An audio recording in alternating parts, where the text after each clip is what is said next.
question de savoir, après 45 ans de coopération probablement avec ces États ou ces institutions, mais où est-ce que nous en sommes?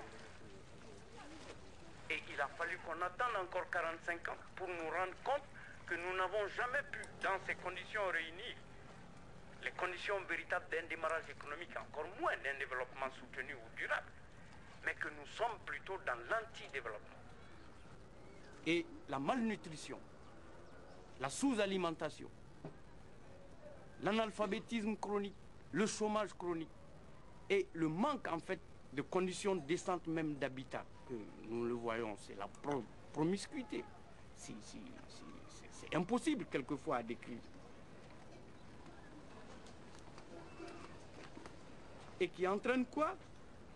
La dégénérance totale en fait des fondements qu'ont représenté les valeurs cardinales en fait de nos sociétés.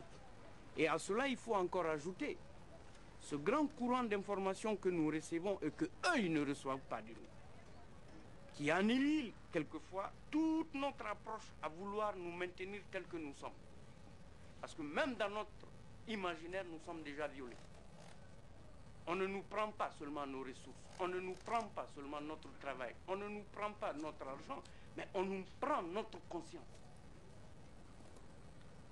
Nous sommes aujourd'hui au dernier seuil des pulsations humaines.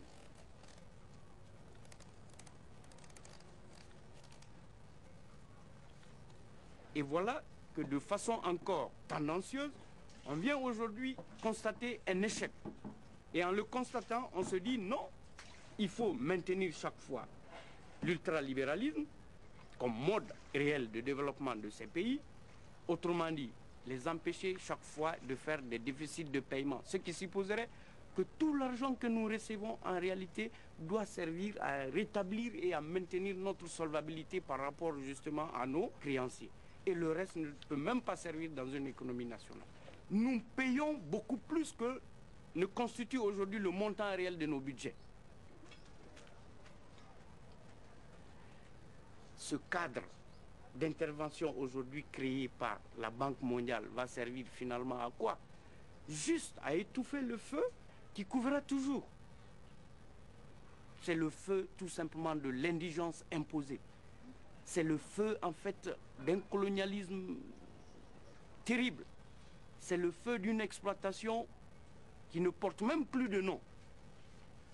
Et c'est la disparition en fait de certaines nations. On maintient tout juste aujourd'hui dans ce système international.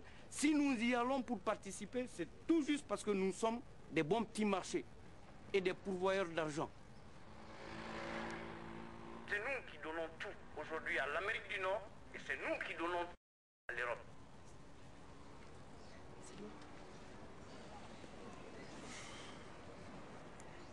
Et que encore dans le viol de l'imaginaire, de la petite conscience qui me resterait et que je pourrais me faire de moi, qu'on vient de me dire que mais, le nègre justement, alors il est paresseux. Voilà. Il ne peut pas, de façon autonome, se développer. Voilà. Mais ce nègre que vous êtes en train de meurtrir dans sa chair, par des rouages économiques et financiers, a fait justement les fondements de votre économie. Et ce nègre a assuré votre développement.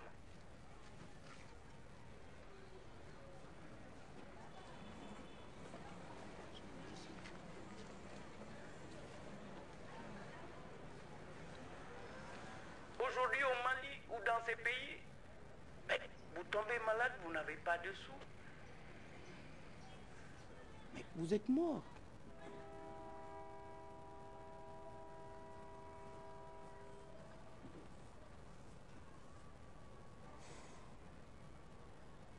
Tout ce qui se passe chez nous comme démocratie, comme scrutin et autres, mais c'est du théâtre, c'est le grand théâtre.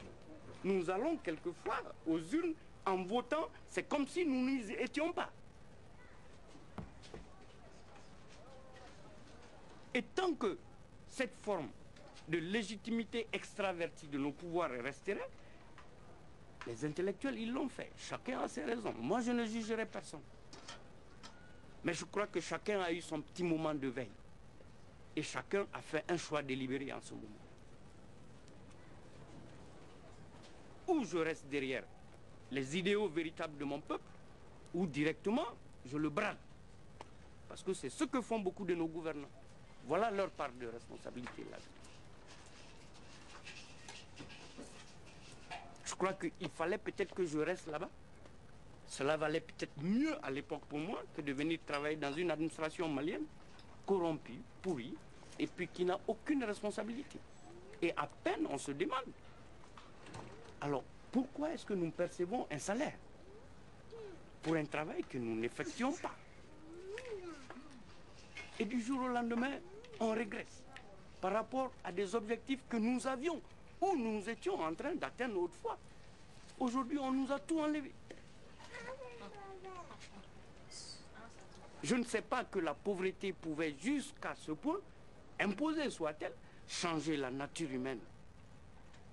Il m'est peut-être loisible de vous l'affirmer que dans la rue, quand je sors chez moi, soyez sûr que je ne rencontre pas des Maliens. Je vois tout au Mali sauf des Maliens. Un homme qui a faim, un homme qui est mal soigné, un homme qui n'est jamais instruit, éduqué, dans l'obscurantisme le plus total, c'est un homme qui va se nier et se renier facilement. C'est un homme qui est prêt à s'aliéner, à s'oublier, à s'adonner.